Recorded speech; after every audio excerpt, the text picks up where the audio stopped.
ప్రభువైన యేసుక్రీస్తు నామం పేరట మీకందరికీ శుభాభివందనాలు తెలియపరుస్తున్నాను. ఈ రోజుల్లో క్రీస్తుపై క్రైస్తవ్యంపై బురద జల్లుతున్నటువంటి వారు అనేక మంది ఉన్నారు. అది వారికి ఒక ఫ్యాషన్ అయిపోయింది. ఈరోజు క్రీస్తుపై బురద జల్లటం, క్రైస్తవ్యం గురించి అనుచిత వ్యాఖ్యలు చేయటం, పిచ్చి కోతలు కూయటం అనేటువంటిది చాలామందికి ఫ్యాషన్ అయిపోయింది. ఎందుకు వారు అన్నీ చేస్తున్నారంటే వారు లైమ్లైట్లో రావడానికి.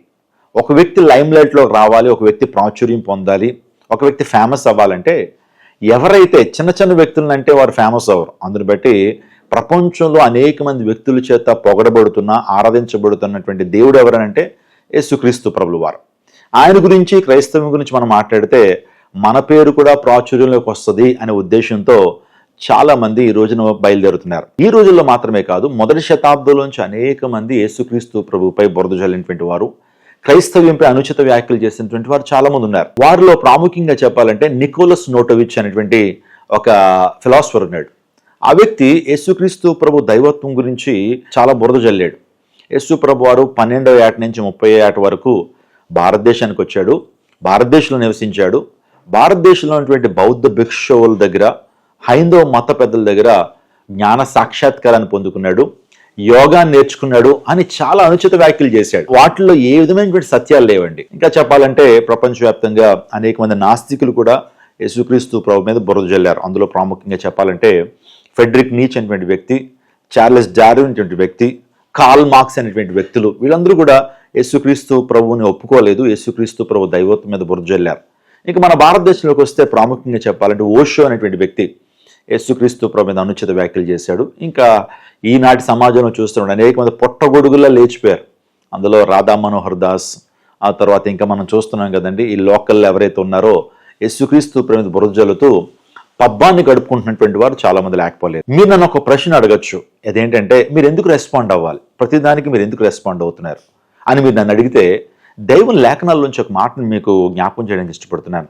పేతురు రాసిన మొదటి పత్రిక 3వ అధ్యాయం 15వ వచనంలో, మీ నిరీక్షణ గురించి ఏతు అడుగు ప్రతి వానికి భయముతోనూ సాత్వికంతోనూ సమాధానం చెప్పడానికి మీరు సిద్ధంగా ఉండండి అన్న ప్రభు నాకు చెప్పినటువంటి విషయాన్ని నేను మీకు జ్ఞాపకం చేస్తున్నాను. బైబిల్ గ్రంథం చెప్తా ఉంది, మీ నిరీక్షణ గురించి ఏతు అడుగు ప్రతి వానికి అంటే యేసు ప్రభుని మీరు ఎందుకు నమ్ముకున్నారు, యేసుక్రీస్తు ప్రభు బురద జల్లుతున్నప్పుడు మనం ప్రతిస్పందించాల్సిన అవసరం ఎందుకు ఉందనంటే ప్రభు మనకు ఆజ్ఞ ఇచ్చారు. ప్రభు మనకి చెప్పిన మాట ఏంటంటే మీలో నిరీక్షణ గురించి ఏతువడుగు ప్రతి వానికి భయముతోనూ సాత్వికంతోనూ సమాధానం చెప్పడానికి మీరు సిద్ధంగా ఉండండి. Be prepared to give an answer for your reason of your hope. నేను ఎందుకు ప్రతిస్పందిస్తున్నానో మీకు అర్థం కావాలి. ఊసిపోక కాదు, టైం లేక కాదు, ఒక ప్రత్యేక ఉద్దేశంతో ఇవన్నీ చేస్తున్న విషయాన్ని మీకు జ్ఞాపకం చేస్తున్నాను. వివరాల్లోకి వెళ్తే రీసెంట్గా నా అన్వేషణ అనేటువంటి యూట్యూబ్ ఛానల్ నడుపుతున్నటువంటి అన్వేష్ అనేటువంటి వ్యక్తి ప్రపంచ యాత్రికుడు, చాలా వీడియోస్ చేశాడు, మంచిగా ఎక్స్ప్లోర్ చేస్తాడు, చాలా బాగానే ఉంది. మరి ఎవరి ద్వారా ఇన్ఫ్లుయెన్స్ అయ్యాడో తెలియదు, రీసెంట్గా క్రైస్తవ్యంపై కొన్ని కారు కూతలు కూశాడు, క్రైస్తవ్యంపై అనుచిత వ్యాఖ్యలు చేశాడు. ఆ విషయానికి నేను స్పందించడానికి మీ ముందు ఉన్నాను. నేను ఆ వ్యక్తి చెప్పిన మాటలు ఏంటి, ఆ వ్యక్తిని నేనేమి ద్వేషించట్లేదు, కానీ మరి ఎవరి ద్వారా ఇన్ఫ్లుయెన్స్ అయ్యాడో తెలియదు, ఎవరో ఆ వ్యక్తికి డబ్బులు ఇచ్చారో తెలియదు, కానీ క్రైస్తవంపై అనుచిత వ్యాఖ్యలు చేశారు. ఈ రోజున నా ప్రభువుపై ఎవరైనా అనుచిత వ్యాఖ్యలు చేస్తే, నేను ఎవరైతే అభిమానిస్తున్నానో, ఎవరైతే ఆరాధన చేస్తున్నానో, నా ప్రభు మీద ఎవరైనా సరే అనుచిత వ్యాఖ్యలు చేస్తే స్పందించాల్సిన కనీస బాధ్యత నా మీద ఉన్నది కాబట్టి స్పందిస్తున్నాను. కాబట్టి ఈ విషయాన్ని గమనించండి. ఈ యొక్క అన్వేష్ అనేటువంటి వ్యక్తి ఏం చేశాడు అంటే, ఆ వ్యక్తి చెప్పింది ఏంటంటే క్రైస్తవ్యం ఎక్కడైతే అడుగు పెట్టిందో అక్కడ దేశాలు పాడైపోయినాయి. ఈ యొక్క మత ప్రచారం చేయడం ద్వారా అనేక మంది పాడైపోయారు, క్రీస్తుని విశ్వసించడం ద్వారా అనేక దేశాల్లో ప్రజలు పాడైపోయారని అనుచిత వ్యాఖ్యలు చేశాడు. ఆ తర్వాత కరోనా వచ్చిన తర్వాత ఏ దేవుడు రక్షించాడు, యేసు ప్రభు ఏమైనా రక్షించాడా అని చాలా విషయాలు ఆ ఇమ్మెచ్యూరిటీతో మాట్లాడిన విషయాలు నేను పరిగణలోకి తీసుకోవడం జరిగింది. కరోనా వచ్చేటప్పుడు ఏ మతం వచ్చి కాపాడలేదు కదా, ఏ దేవుడు వచ్చి కాపాడలేదు కదా, అంటే మతంలో మారిపోతే కరోనా తగ్గిపోతుందా చెప్పండి. మామూలుగానే ఇస్లాంలో తక్కువ, కానీ ఈ క్రైస్తవ మతంలో మత మార్పులు విపరీతంగా ఉంటాయి. మా ఫ్రెండ్సే ఉన్నారు 5,000 మతం మార్పుకున్నందుకు తెచ్చుకున్నారు, మతం మారిపోయి 5,000 తెచ్చుకున్న వాళ్ళు ఉన్నారు. మా చుట్టాలు చాలా మంది ఉన్నారు. ఏ సాక్ష్యాలు చూపించాలా, లేదంటే వాళ్ళు వచ్చి మాట్లాడించాలా మతం మార్చినది. ఏసేనా మొగుడు, ఏసేనా ప్రియుడు అని ఒకడు. ఆ వ్యక్తి అన్నటువంటి విషయాలకి కౌంటర్ ఇవ్వాలనే ఉద్దేశంతో ఈ వీడియో చేస్తున్నాను. ఆలోచించేయండి, క్రైస్తవ్యం దేశాలను పాడు చేసిందా? ఈ స్పానిష్ ప్రభుత్వం చర్చిలు కట్టేశారు, ఈ మయాన్లో చర్చిలు కట్టేశారు, అన్ని చర్చిలు కట్టేశారు, అన్ని దగ్గర అన్ని మొత్తం ఈ బెల్ట్ అంతా చర్చిలతో నిండిపోయింది. అమెజాన్లో కూడా చర్చిలు కట్టేశారు. ఏం చేస్తాం, అంటే మాకు గొప్ప మతం మా మతం ఉండాలి, మా మతం ఉండాలి. రేపు అంటూ యుద్ధాలు జరిగితే ఈ మతం ఆ మతం కొట్టుకు సావడానికి వస్తుంది. క్రీస్తు ఆగమనం ద్వారా ప్రపంచానికి మేలే జరిగింది, కానీ క్రైస్తవులు ఎక్కడైతే ఉంటారో అక్కడ దేశాలు అభివృద్ధి పొందాలి, మార్పు కొరకు ప్రయాసపడుతుంటారు క్రైస్తవులు. ఆలోచన చేయండి, నిజంగా క్రైస్తవ్యం దేశాలను పాడు చేసిందా? ఎక్కడైతే క్రైస్తవం అడుగుపెట్టిందో దేశాలు పాడైపోయినాయా? మన భారతదేశం చూసుకోండి, భారతదేశము చాలా భయంకరమైనటువంటి సూపర్స్టిషన్స్తో ఉంది. సూపర్స్టిషన్స్ అంటే అర్థం ఏంటంటే మూఢనమ్మకాలు. ఏంటో మనందరికీ బాగా తెలుసు, చరిత్ర తెలుసు. విషయ పరిజ్ఞానం ఉండాలి. ఎందుకు ఏమిటి అలా గూగుల్ ఉంది, చాట్ జీపీటీ ఉంది, డీప్ సీక్ ఉంది, ఏఐ బోల్డ్ ఉన్నాయి. ఎవరేం చెప్పినా గుడ్డిగా నమ్మకుండా ఒకసారి రివిజన్ చేయండి. అతను అంటున్నాడు టెక్నాలజీ మనకు చాలా అవైలబుల్గా వచ్చేసింది, డీప్ సీక్ వచ్చింది, చాట్ జీపీటీ వచ్చింది, గూగుల్ ఉంది, మీరు సెర్చ్ చేయండి అంటున్నాడు. నేను అదే చెప్తున్నాను, డీప్ సీక్ వచ్చింది, చాట్ జీపీటీ వచ్చింది. ఒక్కసారి దేశాల యొక్క పరిస్థితి మరి ఒకసారి చూడండి. మన భారతదేశం సుమారుగా ఒక 5 శతాబ్దాలు వెనక్కి వెళ్ళిపోతే భారతదేశంలో మూఢనమ్మకాలు నిజంగా ఆఫ్రికాలో కంటే ఎక్కువ మూఢనమ్మకాలు భారతదేశంలో ఉన్నాయని ఖచ్చితంగా చెప్పొచ్చు. అందులో ప్రాముఖ్యంగా సతీ సహగమనం భారతదేశంలో ఉంది కాదా? సతీ సహగమనాన్ని రూపుమాపడానికి అనేక మంది క్రైస్తవ మిషనరీలు ప్రయాసపడలేదా? క్రైస్తవ మిషనరీలు ప్రయాసపడి ఎంతో పోరాటాలు చేసి ప్రజల్లో అవేర్నెస్ తీసుకొచ్చి ప్రజల్లో అవగాహన తీసుకొచ్చి సతీ సహగమనాన్ని నిర్మూలన చేయడానికి విలియం కేరీ గారు పాటుపడలేదా? ఇప్పటికీ కూడా జోగిని వ్యవస్థ మనం చూడలేదా? అనేక పల్లెటూర్లకు వెళ్తే పల్లెటూరులో కొన్ని కుటుంబాలని జోగినీలుగా చేసేసి, ఆడపిల్లలను జోగినీలుగా చేసి, ఆ గ్రామానికి ఉంపుడు కత్తులుగా మార్చేసి వారితో వ్యభిచరిస్తూ శారీరక సుఖాన్ని అనుభవిస్తున్నటువంటి వారు మన భారతదేశంలో లేరంటారా? అటువంటి జోగిని వ్యవస్థ నిర్మూలన చేసింది క్రైస్తవ మిషనరీలు, క్రైస్తవ్యం రావటం ద్వారా కాదా?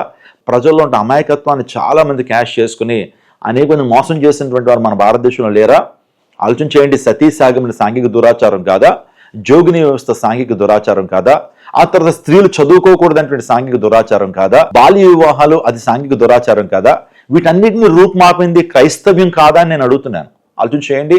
భారతదేశానికి అనేక మంది మిషనరీలు, అనేక మంది దేవుని సేవకులు వచ్చి ఈ వ్యవస్థలనే రూపుమాపారండి. ఒకవేళ అదే వ్యవస్థలు భారతదేశంలో ఉండిపోతే మీ పిల్లలు కానీ ఇక్కడ ఎవరైతే స్త్రీలు ఈ వీడియోలు చూస్తున్నారో వీరు చదువుకునేటువంటి భాగ్యం లేదు. ఆ తర్వాత భర్త చనిపోయిన తర్వాత మీరు కూడా చనిపోవాల్సిన పరిస్థితి మన భారతదేశంలో ఉంది. ఏమంటే క్రీస్తు ఈ లోకానికి వచ్చి దేశాలను పాడు చేశాడా? అనేకమైన ఆవిష్కరణలు క్రైస్తవ్యం ద్వారా జరగలేదా? ఆలోచించండి. మన భారతదేశంలో ఇప్పుడు అనేకమైన హాస్పిటల్స్ కానివ్వండి, స్కూల్స్ కానివ్వండి, అనేకమైనటువంటి ఆధ్యాత్మిక కేంద్రాలు ఇవన్నీ క్రైస్తవులు స్థాపించినవి కాదా? చాలా మందిని ఒక సూటి ప్రశ్న అడుగుతున్నారు. ఈ రోజున రాజకీయవేత్తల్లో ప్రముఖులు వారందరూ కూడా క్రైస్తవ స్కూల్లో చదువుకోలేదా? క్రైస్తవ మిషనరీ హాస్పిటల్లో వారు జన్మనివ్వలేదా? వారి తల్లిదండ్రులు క్రైస్తవ్యం మీద అనేక మంది మేలు పొందారండి. అనేక సంస్థలు ఈ రోజున క్రైస్తవ సంస్థలు మేలు చేస్తున్నాయి. ఉచితంగా ఏమంటే వైద్యాన్ని ఇస్తున్నారు, ఉచితంగా విద్యిస్తున్నారు. ఇంకా చెప్పాలంటే ఉచితంగా అన్ని సమాజానికి మేలు చేస్తా ఉన్నారంటే క్రైస్తవ్యం పాడు చేసిందా దేశాల్ని? క్రైస్తవ్యం మనుషుల్ని పాడు చేసిందా? ఆలోచన చేయండి. ఈ క్రైస్తవ మతంలో మత మార్పులు విపరీతంగా ఉంటాయి. మా ఫ్రెండ్సే ఉన్నారు 5,000 మతం మార్పుకున్నందుకు తెచ్చుకున్నారు. మతం మారిపోయి 5,000 తెచ్చుకున్న వాళ్ళు ఉన్నారు. మా చుట్టాలు చాలా మంది ఉన్నారు. ఏ సాక్ష్యాలు చూపించాలా, లేదంటే వాళ్ళు వచ్చి మాట్లాడించాలా? మతం మార్చినది మాట్లాడేటప్పుడు ఆలోచనాత్మకంగా మాట్లాడాలి. ఇంకో మాట అంటాడు, ఆ మత ప్రచారం చేసి అనేక మంది డబ్బులు ఇచ్చి మతాన్ని మారుస్తున్నారు. ఈ రోజున నువ్వు అమ్ముడుపోయావు.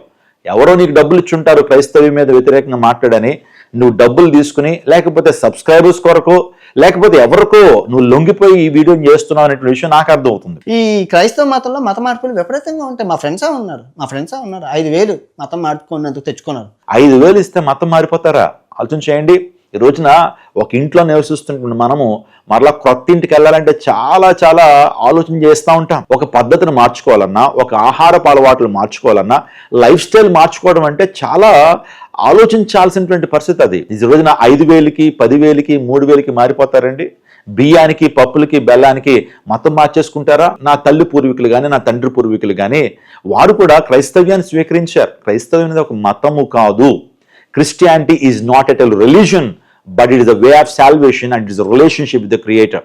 క్రైస్తవం మతం అని ఎప్పుడు కూడా మేము బోధించమండి. క్రైస్తవం మతము కాదు, ఇది ఒక జీవన విధానము, ఇది ఒక జీవన శైలి, ఇది నిత్యత్వానికి మార్గమే తప్పించి ఇది మతము కాదు. ఈ రోజున ఏ వ్యక్తి మతాన్ని మార్చుకోవాల్సిన అవసరం లేదు. మతాన్ని మార్చుకోవడం ద్వారా ఏ విధమైన ప్రయోజనం లేదు. కానీ మనస్సును మార్చుకోవాలి, జీవిత విధానాన్ని మార్చుకోవాలి. సత్యములో నడిచినప్పుడు ఆ సత్యం మన సొంతలుగా చేస్తుంది. సత్యం మనకు ధైర్యాన్ని ఇస్తుంది. సత్యం మనకు మనోనేత్రాలను వెలిగింపు చేస్తుంది. సత్యం మనకు విజయాన్ని ఇస్తుంది. కాబట్టి గమనించాలి. ఈరోజున క్రైస్తవ్యం ద్వారా భారతదేశం ఎంతగానో మేలు పొందిందండి. ఈరోజు అనేకమైన ఆవిష్కరణలు, ఈ రోజున మనం వాడుతున్నటువంటి ప్రతి గ్యాజెట్ కూడా క్రైస్తవుల ద్వారా కనుగొనబడింది. దేవుడు వారికి ఇచ్చిన జ్ఞానాన్ని బట్టి చక్కటి ఆవిష్కరణలు చేశారు. ఆ ఆవిష్కరణలు మనం పొందుకున్నాం.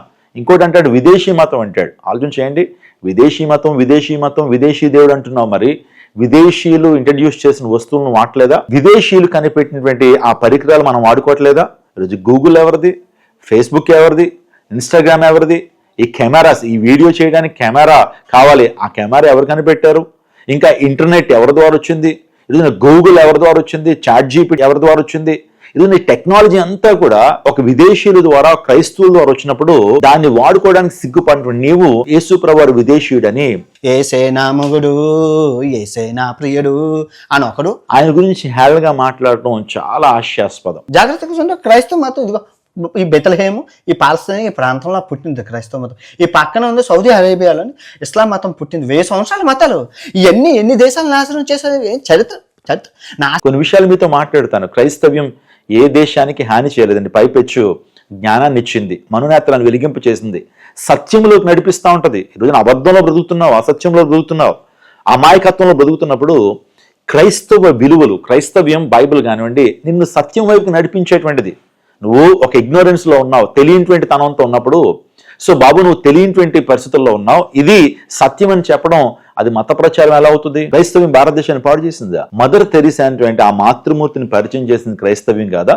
భారతదేశంలో మిషన్స్ ఆఫ్ చారిటీస్ ద్వారా ఇప్పటికీ కొన్ని లక్షల మందికి ఏమంటే ఆ యొక్క చారిటీ సంస్థ ద్వారా ఆహారం తింటున్నారండి. వాళ్ళు వారి యొక్క ఆకలి తీర్చబడుతుంది, కంటిన్యూగా నిద్ర వారు పొందుకుంటున్నారు. మిషనరీ సంస్థలు, క్రైస్తవ సంస్థలు ఎంత మేలు చేసినాయి భారతదేశానికి. నేను ఒక వ్యక్తిని మాత్రమే ముందు ఉంచాను, mother Teresa, machines of charity. Calcutta ఆ యొక్క ప్రాంతాల్లో machines of charity mother Teresa ఎంత సేవ చేశారు. ఆ సేవ నిమిత్తమే కదా ప్రపంచం గుర్తించి ఆమెకు నోబెల్ ప్రైజ్ ఇచ్చారు. సిఎంసి వెల్లూరు హాస్పిటల్ మనకు తెలుసు, క్రిస్టియన్ మెడికల్ కాలేజ్ వెల్లూరులో ఉంటుంది. అనేక మంది ఆ వెల్లూరులోకి వెళ్తే ఉచితంగా వారు వైద్యాన్ని ఇవ్వట్లేదండి. ఒక క్రైస్తవ మిషనరీ సంస్థ ఉచితంగా వైద్యాన్ని, విద్యను అందిస్తూ అనేక మంది ప్రాణాలు నిలబెడుతున్నారండి. వాళ్ళు దాన్ని స్థాపించిన ఐడియా సోఫియా స్కడర్, ఒక క్రిస్టియన్ వాల్యూస్తో ఉమెన్. నిజంగా అమెరికాలో ఉంటే వాళ్ళకి అద్భుతమైన జీవితాన్ని జీవించవచ్చు, కానీ భారతదేశం కొరకు, భారతదేశంలో ఉన్న ప్రజల కొరకు ప్రేమ అనేటువంటి దాన్ని పంచడం కొరకు భారతదేశానికి వచ్చి కుటుంబాలని విడిచిపెట్టి, బిడ్డలను విడిచిపెట్టి త్యాగపూరితంగా క్రీస్తు ప్రేమను చాటడానికి ఈ దేశంలో ఉన్నారు. క్రైస్తవ్యం కీడు చేసిందా? ఆలోచన చేయండి. రెడ్ క్రాస్ అనే సంస్థ మనం చూస్తుంటాం. రెడ్ క్రాస్ అనేటువంటి ప్రతి డాక్టర్ యొక్క కారు మీద, వెహికల్ మీద రెడ్ క్రాస్ ఉంటుంది. ఆ రెడ్ క్రాస్ ప్రారంభించడానికి క్రీస్తు కారకుడైన విషయం మీకు తెలుసా? హెన్రీ జూన్ అనేటువంటి వ్యక్తి క్రీస్తు బోధల ద్వారా ప్రభావితం అయ్యి నిన్ను వలె నీ పొరుగువాన్ని ప్రేమించు, ఆపదలో పొరుగువాన్ని ప్రేమించు అనే ఉద్దేశంతో రెడ్ క్రాస్ అనే సంస్థను ప్రారంభిస్తే ప్రపంచవ్యాప్తంగా ఒక క్రైస్తవుడి ద్వారా ప్రారంభించబడిన రెడ్ క్రాస్, క్రిస్టియన్ వాల్యూస్తో ప్రారంభించబడిన రెడ్ క్రాస్ దీవెనకరంగా లేదా? దేవుని దృష్టిలో అందరూ బైబిల్ చెప్తుందండి, ఎక్కడా కూడా తారతమ్యాలు సృష్టించలేదు. We are in the image and likeness of, we are all in the image and likeness of God. మనందరం దేవుని స్వరూపాలమే, దేవుని రూపాలమే తప్పించి దేవుని తలకాయలోంచి కొంతమంది, దేవుని భుజాల్లోంచి కొంతమంది, దేవుని ఉదరులోంచి కొంతమంది, దేవుని కాళ్ళలోంచి కొంతమంది, దేవుని యొక్క కాళ్ళ దూలంలోంచి కొంతమంది వచ్చారని, దేవుని తలకాయల్లోంచి వచ్చిన వారు అగ్రకులం అని, గొప్పవారని, దేవుని యొక్క కాళ్ళల్లోంచి ధూళిలోంచి వచ్చినటువంటి వారు తక్కువ కులస్తులమని, మేము అగ్రకులం కాబట్టి మీరు ఎప్పుడు మా కాళ్ళ దగ్గరే ఉండాలి అని అసమానం సృష్టించింది ఏ మతం అండి? ఎవరు? క్రైస్తవ్యం పుట్టించిందా? క్రైస్తవం ఈ రోజున సమానత్వాన్ని బోధింది. అందరూ సమానులే. మన భారతదేశంలో ఎంత అణిచివేత జరిగిందండి, తక్కువ కులస్తుల మీద ఎంత అణిచివేత జరిగింది. వాళ్ళు స్కూల్లో చదువుకోకూడదా? నిజంగా వారితో కలిసి నీళ్లు తాగకూడదా? వాళ్ళు తాగేటువంటి చెరువులో నీళ్లు కొంత తెగవారు తాగకూడదా? నోటికి ముంతాను, ముడ్డికి చీపురు కట్టుకుని నడవాలండి. ఏంటి అసమానతలు? ఈ అసమానతలను రూపుమాపింది క్రైస్తవ్యం కాదా? ఈ రోజున ఒక విమానం దగ్గర నుంచి బాల్ పాయింట్ పెన్ వరకు అనేక మంది క్రైస్తవ మిషనరీలు చేసినటువంటి ఆవిష్కరణలు, క్రైస్తవులు చేసిన ఆవిష్కరణల ద్వారా ప్రపంచం ఈరోజు ఇంత సుగమంగా ఉంది. ఆలోచన చేయండి. అజ్ఞానము మనల్ని ఏం చేస్తుందంటే ఇంకా వెనకకు నెట్టేస్తుందండి.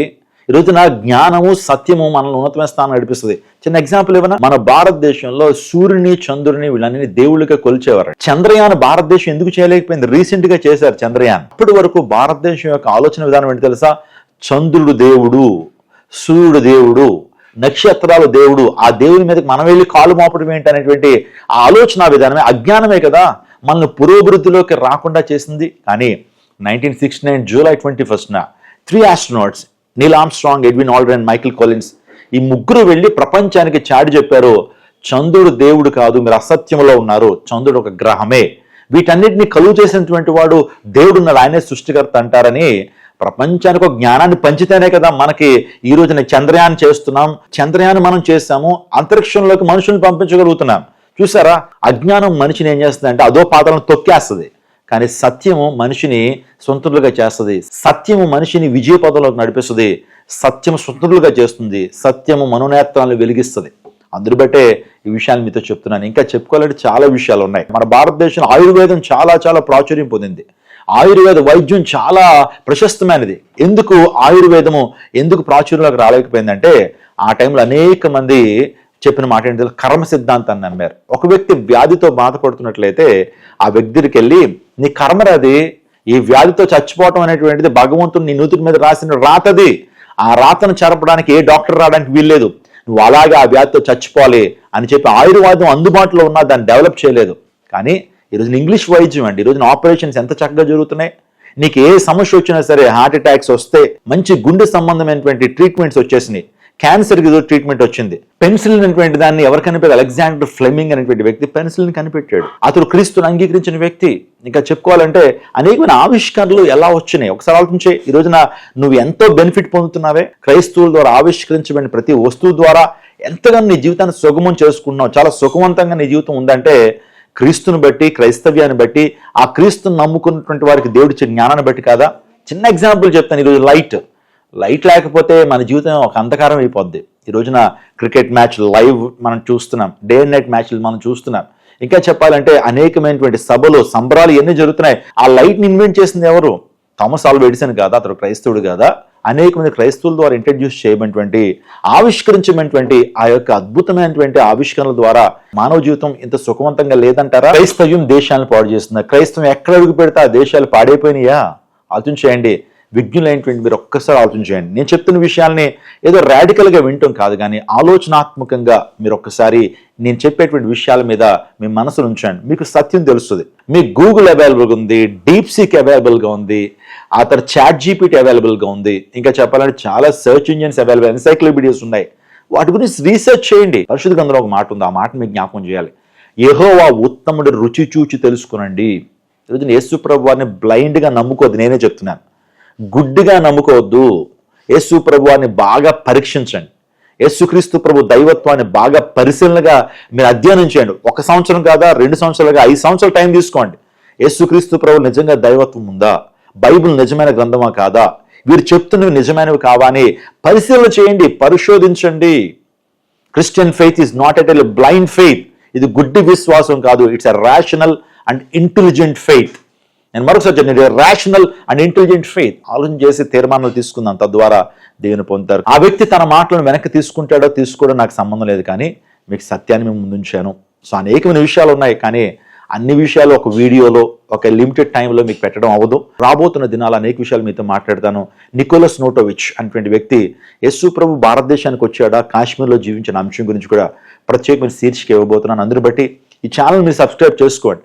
విలువైన సమాచారం మీకు అంతా ఉంది, కొత్త విషయాలు మీరు నేర్చుకుంటారు. కాబట్టి ఖచ్చితంగా ఈ ఛానల్ మీరు ఫాలో అవ్వండి. తద్వారా అనేకమైన విషయాలు మీరు నేర్చుకుంటారు. మీ దగ్గర ఉన్నటువంటి వారు కూడా ఈ విషయాలు చెప్పగలుగుతారు. God bless you. God bless our India.